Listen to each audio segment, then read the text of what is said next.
Okay, today we're going to do a little quick video. This is my 06 S65, and this is what it's been like having this car almost 7 years. So the outside's obviously a little bit different. Full wrap, wheels, tires, that whole deal. This is actually KPMF matte iced blue titanium. That's the real name. It's really long, but it's a super nice color, especially this lighting. It looks pretty good. Now, reliability, everybody thinks that these things are horrible. Truth be told, not really. This is how good mine has been to me. I bought it March 2nd, 2013, and today's November 6th, 2019. So almost 7 years I've had this thing. Now, the only issues I've ever had with like ABC suspension wise was I had one common hose that's right at the front of the car, right in front of the motor, off the ABC pump, the dampener hose. Now, it never burst on me or anything like that. It was just seeping, and I'm really nitpicky, so I ended up replacing that. The car never sagged from it or anything like this. It's got all the original shocks on it. Can't even see them from over here. But all the shocks are original from 2006, and the only other part of the ABC I ever replaced was the rear. I didn't replace it, I rebuilt it. It's actually located up here under the car. There's a panel you can remove. You can actually see the fuel filter and the fuel pump next to it. It's a little tricky to get it out. The rear valve block, I did a rebuild with that from AB. I can't remember the name of the thing. It was like DIY Benz repair kit, I think. So that was a pretty easy thing, because I had an issue when I was wrapping the car. It was in my garage and it sagged a little bit in the rear, but the problem is these wheels have a 45 offset. It's pretty aggressive. The stock S65 is 60, and you can probably see a little bit of a marking here. Sometimes if it's a really uneven road, it actually will rub a tiny bit up in here. It's not the biggest deal in the world, but it's really annoying. And this, up to here at least, up to the Michelin sign, it was sagging. So I rebuilt the rear valve block, and nothing ever else an issue from there. Now, what else has this thing done? Oh, one issue, annoying. The vacuum pump that's in the trunk, this thing actually died on me one time, and I had no massage seat, no active bolstering, anything like that, and the trunk is actually operated pneumatically. But instead of paying $965 for a replacement brand new, I just bought a used one from an S55, and it seems to be working all right. I have massage seats and everything. Let's look at the interior really quick. Now, this interior is 98% original. Original door cards, original seats, not cracked, still pretty soft. This thing's actually got 104,000 miles on it. The only thing I have is this little tear. I actually bought the car with this. I think it was probably a really big guy getting in and out of here. Okay, let's see how it is inside. Okay, actually the soft close still works. Yeah, make it do it. There it is. Otherwise, the interior is immaculate. Even the rear is like no one ever sat in it. I'll get a better shot of this. But I did replace the steering wheel, a full custom piece, because if you have one of these cars, you know that the 220s have like a stock S500 wheel, and it's really cheesy. And especially if you get these sticky buttons, it's an incentive to you got to take this off anyway, the airbag. So this is just a whole custom piece with the E63 paddles. These actually work. Some people put them up for show because they look a lot better than the factory buttons that come in here. But you need a converter box to actually make these things work, so which is kind of annoying. So you pay almost $1,000 for the wheel, and then you got to pay like $160, I think. Not bad for OEM brand new E63 paddles. But then a converter box from, I think, DCT Motorsports is the place that I had to get, and it's literally stuffed behind here. I actually had to finagle this in place a little bit so it would sit perfectly like this, and new buttons just because. Flat bottom with the AMG badge, just like my 222 has. But that's the only real thing I've had changed on the interior. The dash is all original. It's got a couple little mars, but this is the way I bought it. It's got a mark here and some little mark, it's a little tear right here, but that's how I got it. I think this is probably from a tool. Maybe someone took this out at one point. And this really annoying thing right here, it's like a really thin plastic, and over time this thing like heats up and starts to chip off. Kind of like how you get the sticky button things. I don't have them here anymore, but the indicator stalk is starting to get it a little bit. And also this for the cruise control. But other than that, the interior this is 100% original. Even the suede headliner isn't in bad shape. Still no holes or anything like that to speak of. The back seat is really nice. All original manual visors. A little bit dusty, but that's okay.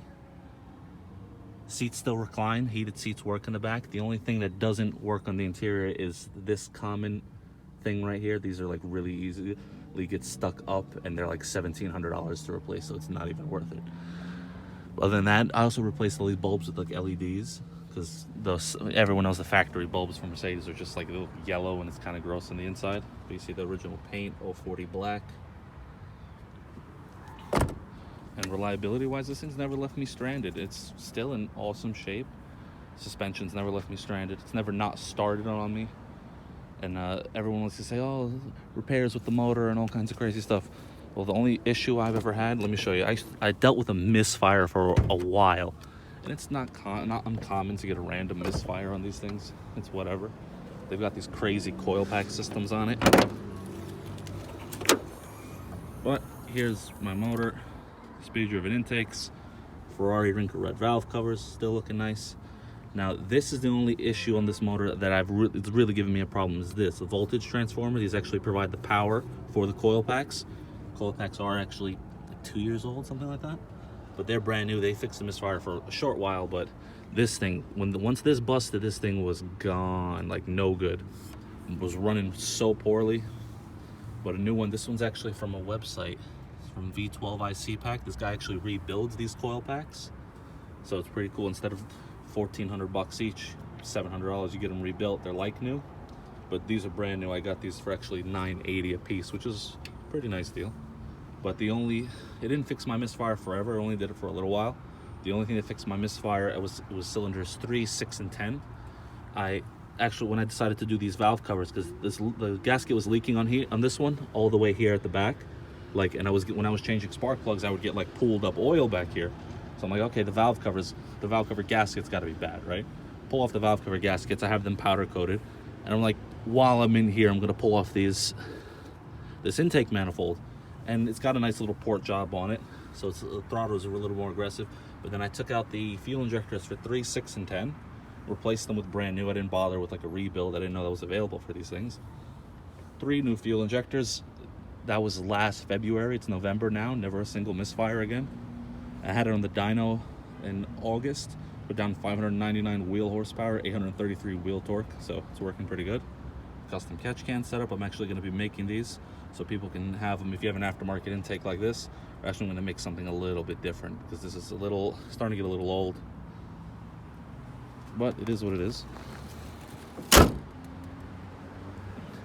What other reliability can I talk about on this thing? It's super solid. Like, I leave it parked outside. I don't park it in my garage, you know? And it's always started on me. Doesn't leave me with a dead battery. Motor doesn't make ridiculous noises. Doesn't smoke. Although I do run red line oil, so to make sure it doesn't smoke, because it's got so many miles on it. But other than that, it's a super reliable car. If you take care of these things, they go forever. It's a Mercedes-Benz. So if you know, you know. Just admiring this lighting a little bit. So pretty. Sometimes I hate this wrap though, but sometimes, like now, when the sun is about to go down, it looks so nice. Rohana RFX7s. Now the thing is that the stock wheels are factory 2-piece, and I just wanted a different set of wheels because I was starting to get corrosion on like the outer aluminum lip. It was starting to get corrosion because it's a 2-piece wheel and it's only clear coated up to a certain spot, so salt and whatever will just build up on the inside and then it would start coming out. So I just had these on for about a year. Rotary forged wheels. People were telling me these shouldn't be on an S-Class, but I really don't care, and they've been working out great. No bends, no cracks, nothing ridiculous like that. Michelin Pilot Super Sports. They hook really well, and the fitment is very nice, even though these are rotary forged and you don't really get a lot of options when it comes to fitment, but they actually are the same diameter. These are actually only 19s. People think these are like 22s or whatever because the design is so outrageous, but this is actually the factory size tire. The offset, I believe, is only 1 millimeter different in the front, but in the rear it's actually 15 mils, because the rear offset on the stock 65 wheel in the back is 60, which is ridiculous. It's like hard to find wheels, so you're kind of biting it a little bit when you have to get something like this, a 45, or if you can get a 50, that would fit fine. I think the spare tire is a 50 offset. But what other reliability? This thing's, it's been good to me. You know, I don't have shocks blowing out on me like how some people like, oh, the ABC, I've replaced it 3 times, yada yada yada. But the only reason you're replacing the ABC is because you're hitting potholes constantly, and you just think, oh, I can just glide over everything. It's totally cool. It's not. You know, you have to treat it with respect and take some care of it. Random guy walking by, we'll let him leave.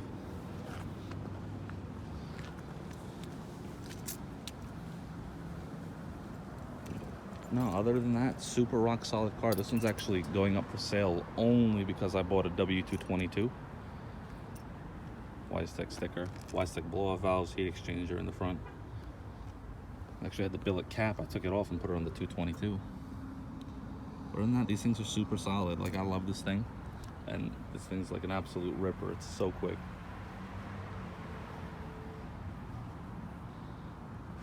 It's actually an S65 heat exchanger I made fit. Other than that, super rock solid car. The brakes are actually new, just because I hate that outer lip. It doesn't have one on here now. Or is it starting to? No, that's just the edge. It's not a lip. Because I really hate looking at that lip on the rotor, and it bothers my soul. So it's got new rotors on all 4. These brakes only have like 10,000 miles on them anyway.